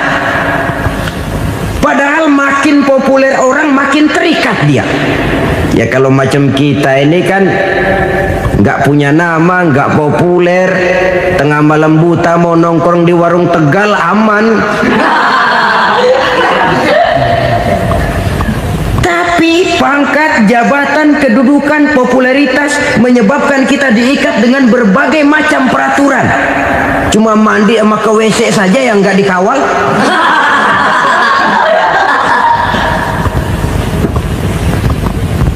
Benarkah popularitas, ketenaran membawa kebahagiaan? Mungkin ya, tapi mungkin juga tidak. Kenapa? Banyak orang-orang populer yang mengakhiri hidupnya secara tragis. Kita ambil beberapa nama. Di Amerika tahun 60-an ada bintang seksi paling terkenal yang dijuluki seks bom, bom seks. Sampai sekarang jadi legenda, namanya Marilyn Monroe. Singkatan doublenya itu inisialnya MM, Marilyn Monroe. Terkenal, top, sampai dia mati tahun 62. Namanya sekarang masih saja dibicarakan orang. Kenapa dia bunuh diri? Tidak punya hartakah dia? Banyak. Kurang populerkah dia? Seluruh dunia mengenalnya. Sejak rakyat kecil sampai pejabat tinggi dia punya hubungan. Kenapa? Jenuh. Dia terlahir dalam keadaan yatim. Setelah itu tidak lama dia berangkat remaja, ibunya meninggal, pindah dari wanita asuh ke wanita asuh sampai 12 orang ibu angkatnya.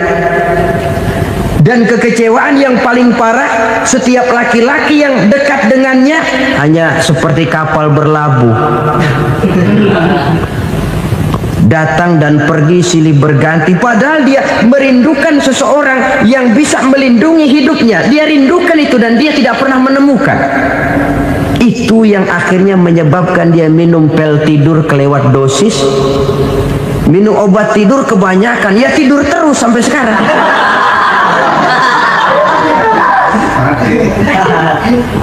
Dia mengakui, saya telah memiliki ketenaran, tapi saya tidak pernah hidup dalam ketenaran itu. Saya pandai main sandiwara, tapi saya ingin hidup dalam alam yang real sebagaimana umumnya orang. Itu yang dia rindukan.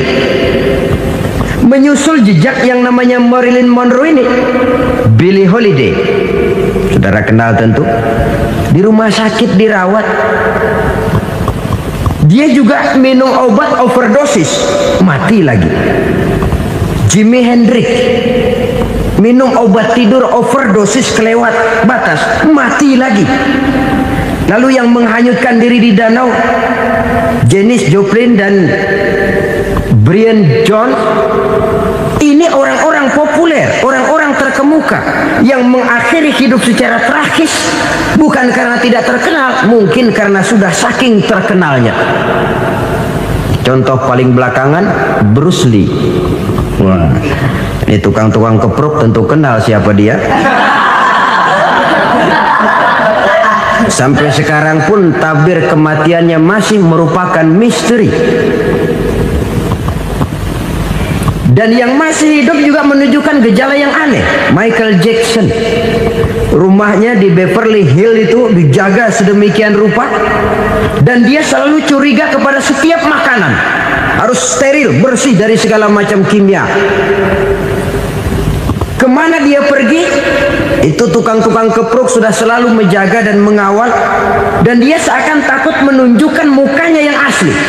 Hingga kalau tampil ke tengah di luar show, dia kadang memakai pakaian yang tidak menunjukkan dia yang sebenarnya, takut dikenali orang. Ternyata popularitas sering jadi momok yang meracuni kehidupan manusia. Oleh karena itu, benarlah junjungan kita pada saat beliau mengajarkan orang akan bahagia kalau dia mempunyai hati yang lapang. Nah, sekarang masalahnya untuk mendapatkan hati yang lapang, caranya bagaimana? Kita kembali kepada konsep Quran. Allah mengajarkan, ala inna bi dzikrillahi tatmainnul qulub. Ketahuilah bahwa dengan banyak mengingat Allah, hati akan tenang, jiwa akan lapang. Dengan kata lain, dekat dengan agama, merasakan kehadiran Allah dekat dalam hidup, itu muara pertama untuk mencapai hati yang lapang. Ala inna bi dzikrillahi tatmainnul qulub. Jangan macam orang sekarang ingin mendapatkan ketenangan lalu tapak di puncak gunung, di gua-gua, di tempat sepi. Iyalah kalau nggak ada ular. Kalau tergigit ular berbisa, ketenangan belum, mati jelas itu. Islam positif untuk mendapatkan ketenangan. Ala inna bi dzikrillahi tatmainnul qulubi. Bahwa ketahuilah bahwa dengan banyak mengingat Allah, hati akan tenang, jiwa akan lapang, nuansa pikiran akan luas. Karena yang namanya bahagia ada dimanapun manusia berada. Di kampung ada bahagia, di kota ada bahagia, di ngarai, di lembah, di gunung, di hutan, di lautan, di angkasa luar, dimanapun bahagia itu ada kalau kita bermodalkan hati yang lapang ini. Dan hati akan lapang kalau kita dekat dengan agama. Dekat dengan harta buat sementara hati mungkin tenang, tapi ketenangan yang relatif dan temporer. Apalagi orang tiap kali tambah harta, tiap kali tambah rencana. Itu wajar. Mungkin sebelumnya saudara berpikir, kalau punya duit 5.000 enak nih. Begitu punya duit 5.000, aduh sayang kalau 10.000 aja. Tiap kali tambah harta, tiap kali lain rencana. Makin banyak rencana, makin menjauhkan kita dari yang namanya ketenangan. Padahal ketenangan merupakan unsur utama untuk mencapai bahagia. Dan ketenangan itu bermuara dalam hati manusia. Tengoklah kehidupan ini. Orang yang banyak harta dengan orang miskin, berbedakah rasa sakit yang mereka tanggungkan? Rasanya tidak. Walaupun si kaya tidur di kasur empuk berselimutkan sutra mahal, sementara si miskin meringkuk di balai bambu yang keras dan kasar. Apabila maut datang, dia juga tidak pernah pilih bulu. Maut datang menjemput si kaya di singgasana keemasannya, dikelilingi oleh para pengasuh, dayang dan idang serta para pengawal. Dan maut pun datang menjemput si miskin papa sehingga ia tergelepar di tepian jalan. Kedua-duanya bernama mati. Kalau nyata bahwa sakit yang ditanggung si kaya tidak beda dengan sakit yang ditanggung si miskin, bukan harta semata yang membuat orang bahagia. Hati yang tenang, jiwa yang lapang penuh kedamaian. Karena banyak berzikir dan mengingat Allah, itu merupakan modal utama untuk mencapai sesuatu yang bernama bahagia.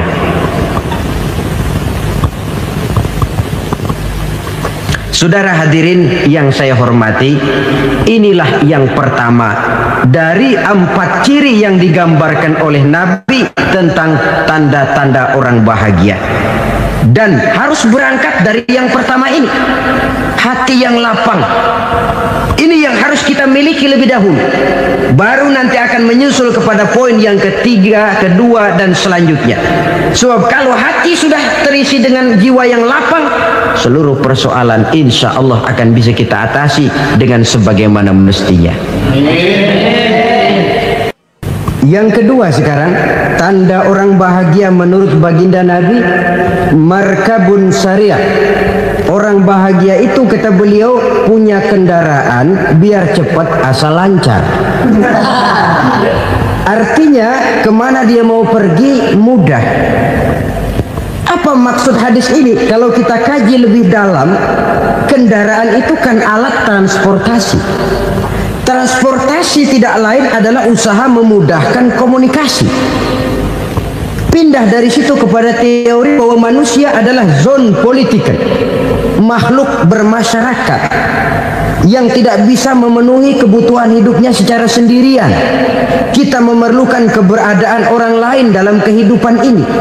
Untuk memakai baju saja kita sudah perlukan petani yang tanam kapas, pabrik yang memintal kapas jadi benang, pabrik yang menenun benang jadi kain, sampai kepada mesin jahit, sampai kepada tukang jahit. Itu cuma untuk memakai pakaian saja.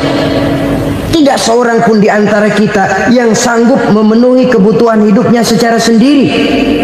Kita perlu orang lain. Maka kebebasan dalam arti mutlak, kebebasan tanpa batas, itu tidak mungkin ada dalam kehidupan. Karena kita mengadakan yang disebut interaksi sosial. Setiap kegiatan kita tentu melibatkan orang lain. Menurut kita barangkali kita bebas jalan di jalan raya semaunya, tapi orang lain berkendaraan pun merasa bahwa ini ada juga jalan haknya, dan begitu selanjutnya. Oleh karena itu, maksud dari kendaraan yang cepat ini adalah khulata'uhu ma'as solihin.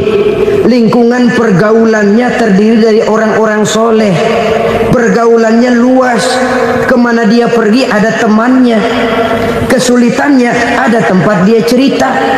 Dan kesulitan kalau sudah diceritakan kepada orang lain, taruh kata orang itu tidak bisa menolong, namun menceritakannya kepada orang yang kita percayai, kan paling kurang sudah mengurangi beban jiwa, mengurangi tanggungan batin, merasa masih ada tempat kita cerita.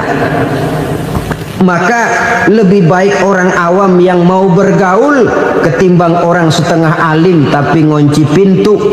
Sebab nantinya akan timbul sikap picik, cupik pandangan, dan tidak luas menghadapi kenyataan dalam kehidupan ini. Namun yang harus kita garis bawahi, pergaulan memang mesti luas. Namun jangan sekali-kali lupa bahwa pergaulan sangat besar pengaruhnya dalam ikut membentuk kepribadian manusia. Sehari-hari bisa kita bilang, kalau kita dekat sama tukang minyak wangi, sekalipun nggak dibagi minyaknya, baunya tentu dapat. Betul? Tapi dekat sama tukang elas, walaupun nggak kena apinya, asapnya mesti kena. Kalau Syauqi mengatakan lebih jelas lagi, man asyaral asrafa asa musyarrafan wa muasyiral anzali ghairu musyarrafin. Awalam taral jildal hakira muqabbalan bisagri lamma sara jildal mushaf. Siapa yang bergaul dengan orang mulia, dia bakal ikut menjadi mulia. Tapi siapa yang berteman dengan orang hina, dia tidak bakal ikut menjadi mulia. Tidakkah kau lihat, kata Syauqi, kulit kambing yang hina pun dicium orang ketika menjadi kantong Quran. Kulit kambing hina, kalau dia sendirian gak ada yang mau cium. Tapi begitu dia bergaul dengan Quran, menjadi kantong Quran, dipakein minyak wangi, ditaruh di tempat yang tinggi, mau diambil dicium dulu, dibawa dengan penuh hormat dan hati-hati. Kulit kambing yang hina lantaran berteman dengan Quran, numpang mujur. Tapi coba lihat kalau kulit kambing berteman dengan kayu, jadi beduk, habis. Zohor dikemplang, asar dipukul. Itu pun sedikit saja, cuma salah milih teman. Yang teman temennya Quran dihormati orang, yang temennya kayu lantaran jadi beduk, gelap-gelap subuh orang udah kemplangin.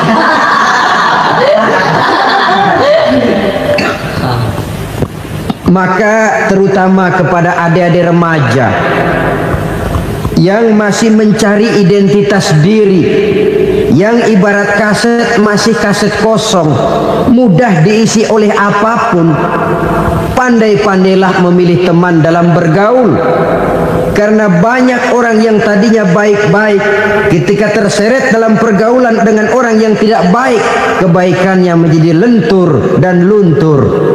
Tapi berapa banyak bajingan-bajingan tengik, orang-orang yang berlumur noda dan dosa, tiap hari melakukan maksiat, namun bergaul dengan orang yang baik-baik, pada akhirnya sedikit demi sedikit beringsut dan berangsur dia terbiasa mengikuti kebaikan-kebaikan. Saya tekankan ini kepada remaja karena mereka masih mencari identitas diri. Apa yang mereka lihat mereka mau, apa yang mereka dengar mereka ingin tahu. Coba lihat kehidupan remaja. Pulang nonton film Rambo, pengen jadi Rambo, gagah, maunya belekai melulu. Pulang nonton film Superman, pengen bisa terbang. Pulang nonton India, nyanyi melulu. Wajar, mereka masih mencari identitas diri. Saya ini sebenarnya siapa? Lingkungan, pergaulan akan membentuk itu. Karena itu pandai-pandailah bergaul, karena ia sangat besar pengaruhnya dalam ikut membentuk kepribadian manusia. Apalagi sifat yang jelek lebih cepat menularnya ketimbang sifat yang baik. Sifat yang baik, watak yang soleh itu lambat sekali untuk menular. Tapi yang tidak baik, kan prosesnya mah kalau remaja biasanya mula-mula dengar. Karena dengar lalu pengen tahu. Karena pengen tahu lalu ngeliatin. Begitu ngeliatin kan pengen nyobain. Setelah nyobain ketagihan. Nah, ini prosesnya. Yang namanya ganja, morfin, narkotik awalnya kan begitu. Mula-mula dengar katanya kalau sudah fly to the sky, sudah melayang ke langit katanya, disitulah puncak kebahagiaan. Mulanya cuma dengar. Karena dengar pengen tahu. Karena pengen tahu lalu ngeliat, kumpul sama orang yang suka ngeganja. Setelah ngeliat, nah pengen ngerasain. Begitu ngerasain enak juga, ketagihan. Kalau sudah ketagihan jadi penyakit kronis, bisa merembet kepada yang lain. Iya, kalau orang tuanya mampu untuk beli morfin, beli ganja. Kalau tidak kan pikirannya ngayap, jemuran siapa ya gue sahabat. Timbullah perbuatan-perbuatan negatif yang bermula dari salah pergaulan. Apalagi buat adik-adik remaja yang tinggal di kota-kota besar, yang pengaruh budaya, pengaruh kesenian, pengaruh struktur kehidupan yang nampak makin individualistis, di mana persaingan tajam, tensi ekonomi tinggi, orang mudah mengalami stres. Pandai-pandailah dalam bergaul, sekali lagi, karena ia sangat besar pengaruhnya dalam ikut membentuk kepribadian manusia. Orang bahagia punya kendaraan yang cepat, artinya punya pergaulan yang luas, dan lingkungan pergaulannya terdiri dari orang-orang yang soleh. Kemana dia pergi ada teman, kesulitannya ada tempat dia cerita. Tapi kalau sudah menyendiri, hidup sendiri, kesulitan dipikiri sendiri, bisa mati belum waktunya. Tidak ada tempat berbagi rasa, tidak ada tempat bercerita, tidak ada tempat mengurangi beban dalam kehidupan. Pantas betul kalau Islam sangat menggalakkan dan menganjurkan orang kalau sudah sampai waktunya itu untuk melangsungkan nikah. Kata Nabi, ya ma'syaras syabab man istata'a minkumul ba'at falyatazawwaj. Hai para pemuda, kalau sudah mampu memberi nafkah, kawinlah, nikahlah kamu. Kenapa? Sudah ada teman hidup, tempat berbagi rasa. Kesulitan kalau ada tempat cerita akan lebih ringan ketimbang kita telan sendiri, walaupun bobot kesulitannya sama beratnya. Saudara-saudara kaum muslimin rahimakumullah, inilah ciri yang kedua, punya kendaraan biar cepat asal lancar. Kemana kita mau pergi gampang. Dengan kata lain, setelah hati yang luas, pergaulan yang luas. Dua. Yang ketiga sekarang, tanda orang bahagia itu menurut Nabi, misbahun mudhi'un, punya lampu yang terang. Oh, itu enggak problem. Sekarang sudah zamannya listrik masuk desa, Pak. Lampu sudah terang semua. Betul, kalau itu yang dimaksud. Tapi tidak cuma itu. Karena lampu yang dimaksud di sini, lampu yang akan menerangi seluruh perjalanan hidup. Dan perjalanan hidup itu sudah dimulai sejak kita terlahir ke alam ini sampai masuk ke alam barzah, kumpul di padang mahsyar sampai ke akhirat. Lampu yang menerangi itu yang diperlukan. Kalau lampu, katakanlah yang paling top sekarang kan lampu jenis Mercury. Taruhlah itu di rumah kita, dia cuma menerangi rumah kita, menerangi hati pun tidak sanggup. Bila kita masuk ke alam barzah, alam kubur, sanggupkah si Mercury yang begitu terang menerangi alam barzah kita? Tidak sanggup lagi. Sanggupkah lampu yang ratusan watt, bahkan puluhan ribu watt menerangi kehidupan di padang mahsyar? Tidak akan sanggup lagi. Kalau demikian, yang dimaksud lampu yang terang di sini apa? Tidak lain amal soleh, kebajikan yang kita lakukan dalam hidup. Itu yang akan jadi lampu penerang. Di dunia nama kita akan terang. Jasad kita boleh hancur terkubur tanah, tapi nama kita akan dikenang orang. Begitulah kalau orang meninggalkan kebajikan dalam hidup seperti sekarang.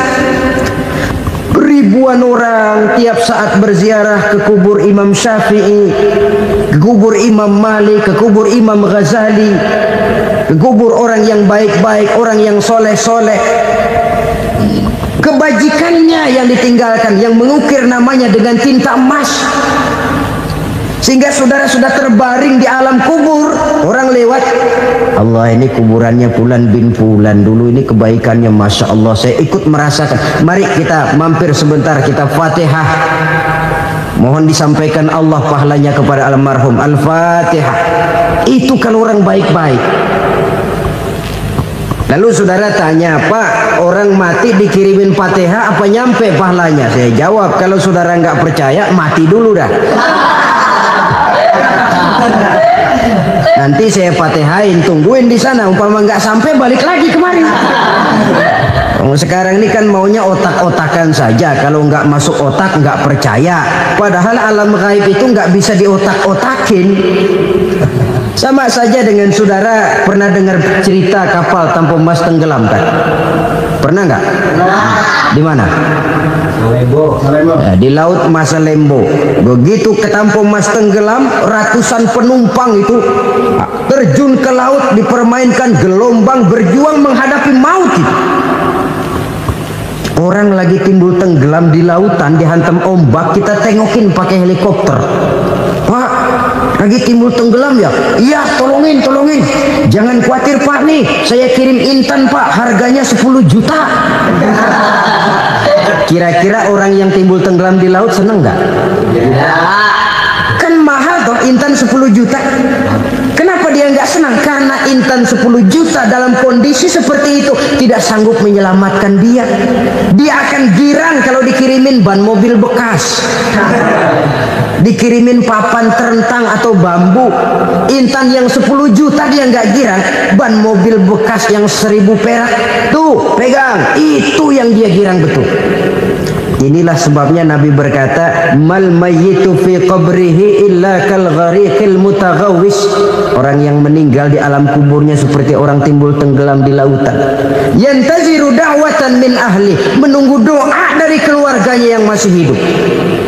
Duh, bapak saya sudah meninggal, saya sayang benar sama dia. Kirimin kulkas ke kuburannya Itu sama saja dengan tadi orang tenggelam di lautan dikirimi intan yang harganya 10 juta, tidak sampai. Begitulah kalau kebajikan yang kita tinggalkan dalam hidup, sudah mati pun kubur kita masih diziarahi orang.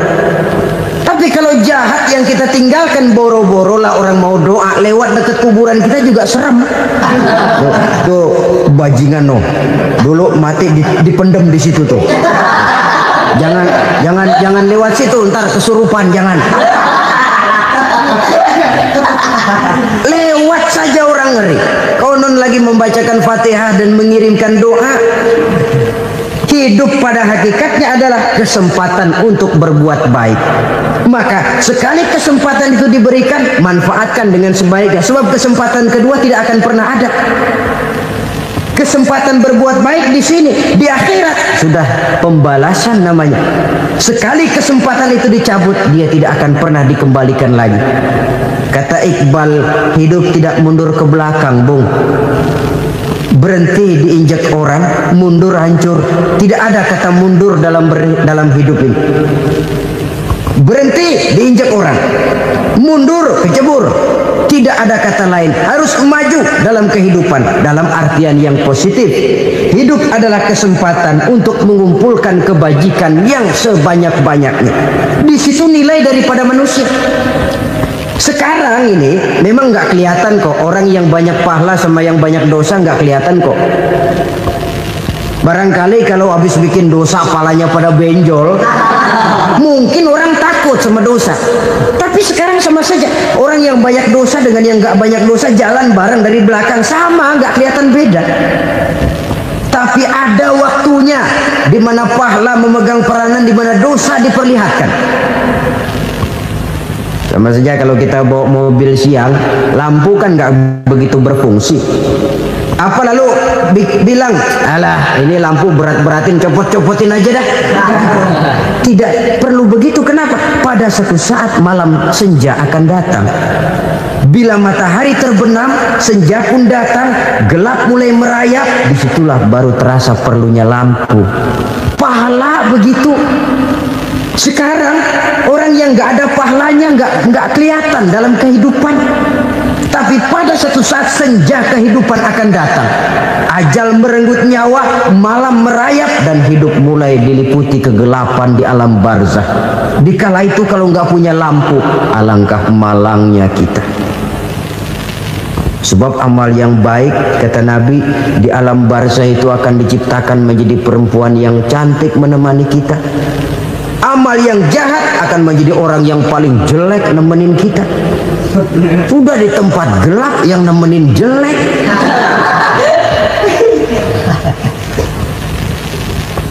Kaum muslimin rahimakumullah. Kalau demikian masalahnya, tergantunglah kita pandai memanfaatkan waktu. Al-waktu kasayf, waktu itu cepat sekali. Yang namanya waktu itu tahu-tahu. Tahu-tahu udah tahun 87. Tahu-tahu udah begitu. Tahu-tahu yang kemarin anak-anak, sekarang udah pada punya anak. Tahu-tahu saja itu. Begitu cepat waktu berlalu. Kalau tidaklah pandai kita memanfaatkannya, akan rugi kita. Nabi bersabda, "Man kana yaumuhu khairun min amsihi fahuwa rabih." Barang siapa yang hari ini lebih baik daripada hari kemarin, itu orang untung.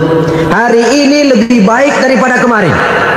Bulan ini lebih baik dari bulan kemarin. Tahun ini lebih baik dari tahun kemarin. Itu orang yang beruntung. Tahun kemarin sembahyangnya maghrib doang, sekarang udah tambah isya. Tahun kemarin cuman Idul Fitri aja ngancem bener, sekarang udah tambah Jumat, lalu tambah lagi maghrib, tambah lagi isya, dan selanjutnya. Hari ini lebih baik daripada kemarin, itu orang yang beruntung. Wa man kana yaumuhu mislu amsihi fahuwa khasir.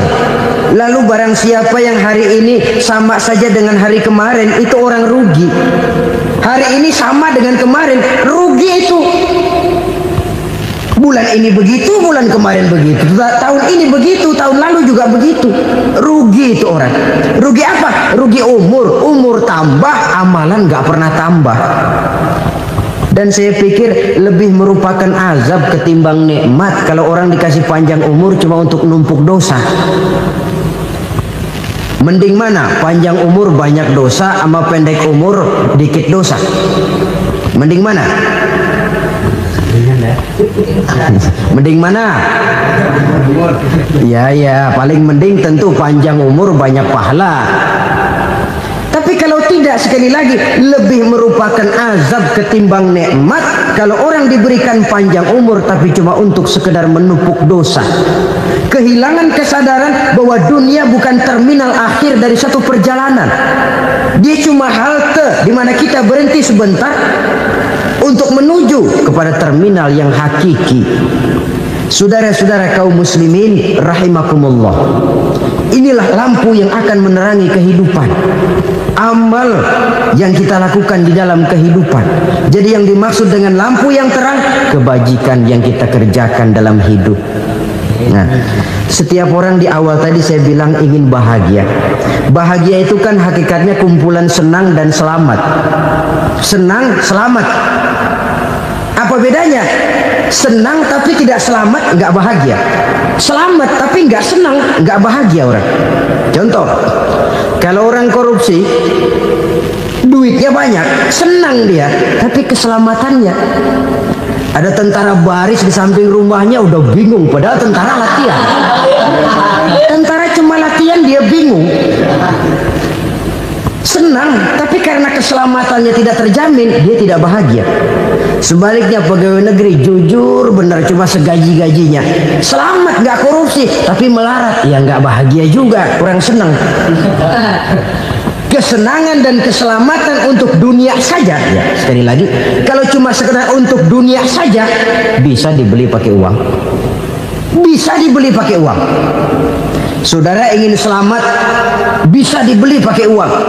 Saudara ingin senang, bisa dibeli dengan uang. Tapi setelah mati, masuk ke alam barzah, habis kekuasaan uang. Nggak bisa lagi beli keselamatan pakai uang. Tidak mungkin lagi membeli kesenangan dengan uang. Di situ pahala yang megang peranan. Makin banyak pahala, makin banyak saham untuk membeli kesenangan dan keselamatan, untuk memperoleh yang namanya bahagia. Dan jangan lupa loh, di alam barzah kita nggak sebentar, menunggu datangnya kiamat. Loh iya, kalau kita begitu dikuburin terus kiamat datang, untung. Tapi kalau masih harus 1000, 2000, puluhan ribu tahun yang akan datang, dalam satu penantian yang begitu lama, tanpa saham untuk memperoleh kebahagiaan, satu kemalangan yang tidak ada pernah putus-putusnya. Janganlah tergelincir oleh kebahagiaan sebentar yang menipu dengan mengorbankan kebahagiaan hakiki yang berjangka panjang. Apa artinya senyum sejenak kalau harus ditebus dengan tangis seumur hidup?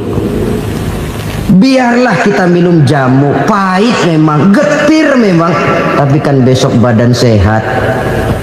Daripada sekarang minum sirup, manis memang, enak memang, tapi bibir pada jontor besok. Sirawan, batuk, nggak karu-karuan. Banyak orang tertipu oleh kesenangan yang sebentar. Padahal laisa kullu ma yalma'u zahaban. Belum tentu semua yang berkilat itu emas. Belum tentu semua yang gemerlap itu intan. Karena itu, marilah manfaatkan kesempatan yang diberikan Allah ini untuk mengumpulkan kebajikan yang sebanyak-banyaknya. Yang terakhir sekarang, yang keempat, tanda orang bahagia kata Nabi. Zaujatun salihah.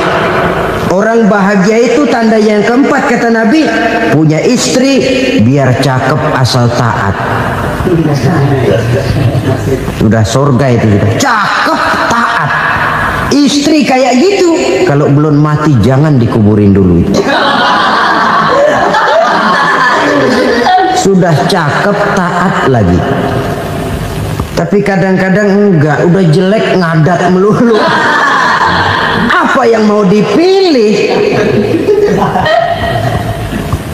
Sebab itu Quran mengatakan istri pakaian untuk suami, suami pakaian untuk istri. Kenapa suami istri diibaratkan pakaian? Alangkah tingginya gaya bahasa Quran ini. Suami istri teman hidup, hidup perjalanan panjang. Sejak kita dalam rahim sudah ada hidup kan di sini.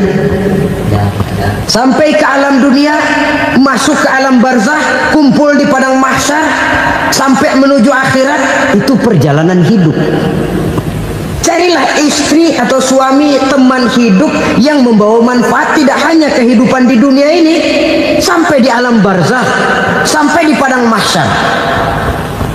Suaminya mungkin meninggal lebih dulu, atau istrinya mungkin meninggal lebih dulu, tapi suami atau istri yang masih hidup berbuat kebajikan.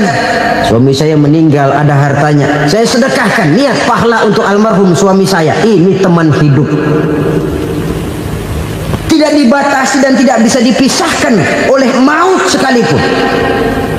Zohirnya mungkin pisah, badannya mungkin pisah, tapi hatinya, jiwanya, kebersamaannya dalam menghadapi kehidupan. Karena itu, saudara-saudara, bahasa Quran indah. Suami istri diibaratkan seperti pakaian. Apa fungsi pakaian? Pertama, pakaian jadi kebanggaan. Artinya suami harus menjadi kebanggaan istri, istri harus jadi kebanggaan suami. Yang kedua, pakaian itu kan fungsinya menutup aurat. Artinya sesama suami istri harus saling menjaga kekurangan masing-masing. Jangan malah sesama suami istri saling membongkar rahasia dan aibnya sendiri-sendiri. Istrinya diceritain jeleknya di mana-mana, atau suaminya dibongkar rahasianya di pasar umum. Itu sudah tidak lagi berfungsi sebagai pakaian. Kenapa semua ini diperlukan? Karena kita menyadari bangsa yang baik terdiri dari masyarakat yang baik. Masyarakat yang baik merupakan susunan dari warga yang baik.